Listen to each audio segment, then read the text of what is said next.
What's up, YouTube?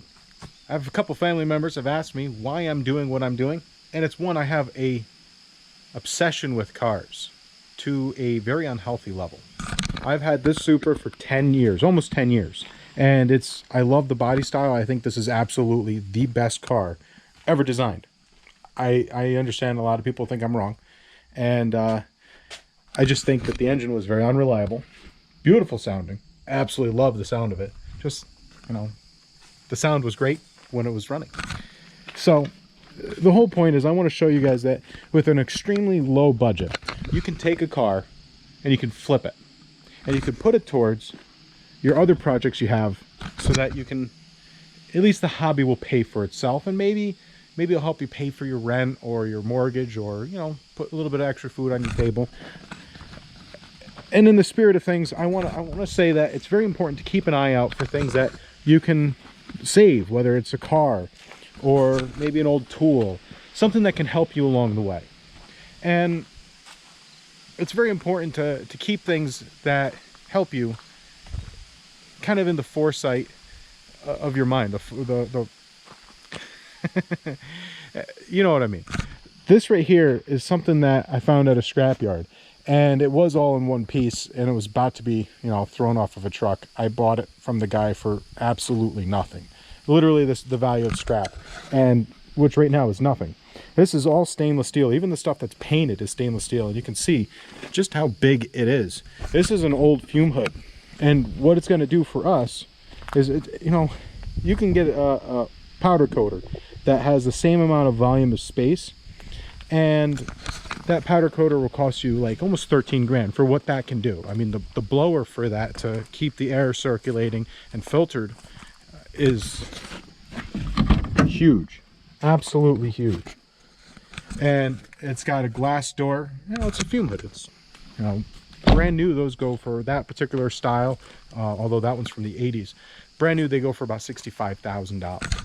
Now, where the wood pile is and the old tarp is, that's going to be a garage. But the whole point of getting cars like this, and I promise you the next car is actually not going to be from Copart. We'll continue getting stuff from Copart. It's a wonderful place to get it, but a lot of people don't have access to it, or you have to go through brokers, and it costs you a lot of money. So the next car we're going to, after flipping this vehicle, we are going to get a car off of what do you call it, the Facebook Marketplace, and we're going to get it dirt cheap, but we're going to make sure it's something that we can flip for a little amount of money, a little bit of work, but be able to use it to keep working on the project. That's loud. But, you know, that's how we're going to fund the Supra, the Mini Cooper, and something I'm very excited about, and I'm really excited to show you guys.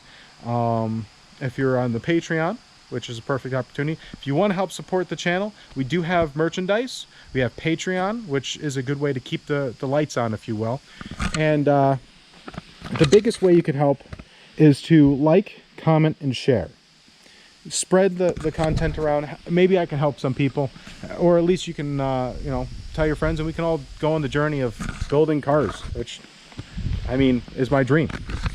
But in the spirit of building cars and working on your own cars, and I understand that when you're starting out, these books are like the lifeblood of everyone that I've ever met. They always say get the Haynes manuals.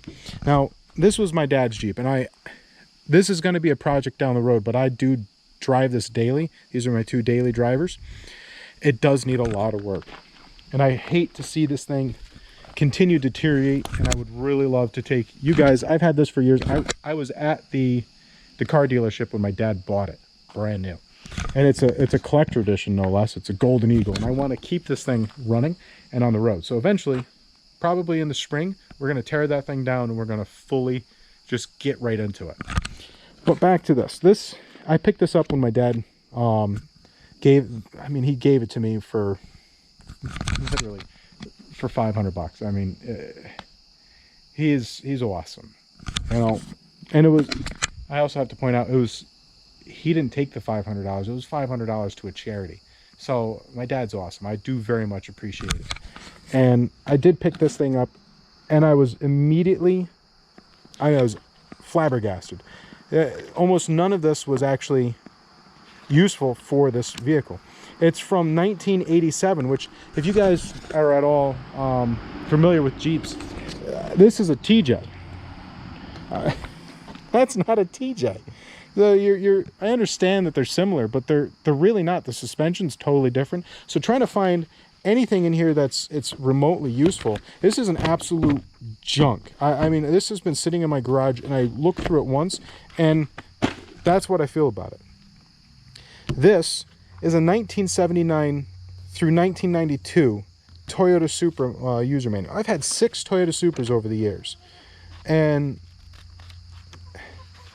I relied on having a manual to go through the problems. And you can see I had this for the first Supra.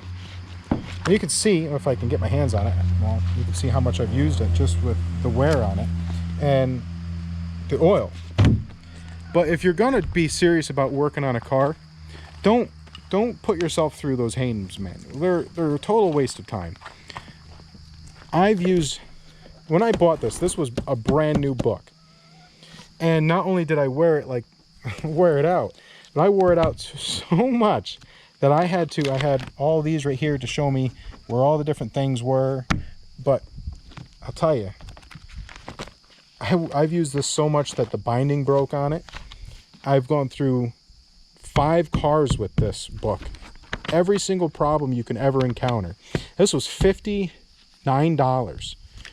And this was the best. $13 for that, $50 for this.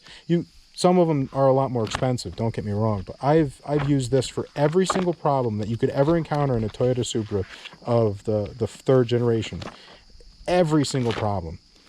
And I mean, it's good to have these too, because then you could just be like, okay, in the front of the book, you can go to it and see which one it is, and you just go 1, 2, 3, 4, 5, and then you just grab it, you open it up.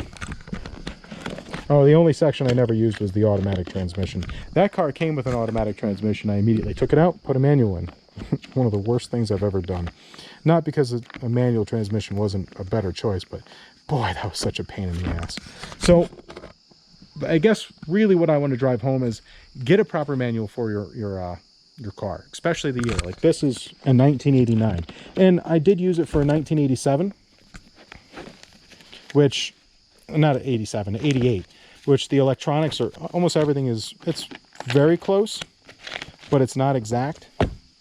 That is an 89, although we're going to be dropping a 1UZ in that. So I am going to probably buy another manual and cannibalize it like this, just so that I can have a complete manual for that vehicle for all the different parts.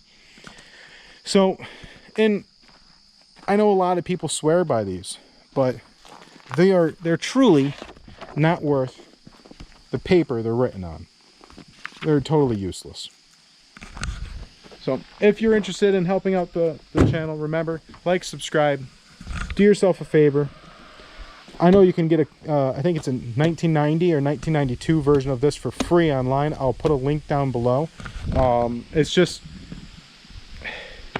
do yourself a favor. Get a proper manual for it. Don't use the Haynes. I can't stand that they still sell them. There are some cool ones like the Apollo or, Tiger tanks, which are neat. But if you're trying to practically work on a vehicle and you want to make it so that your life is a lot easier, don't use these. They're totally useless. That's how I feel about it. Take care, guys.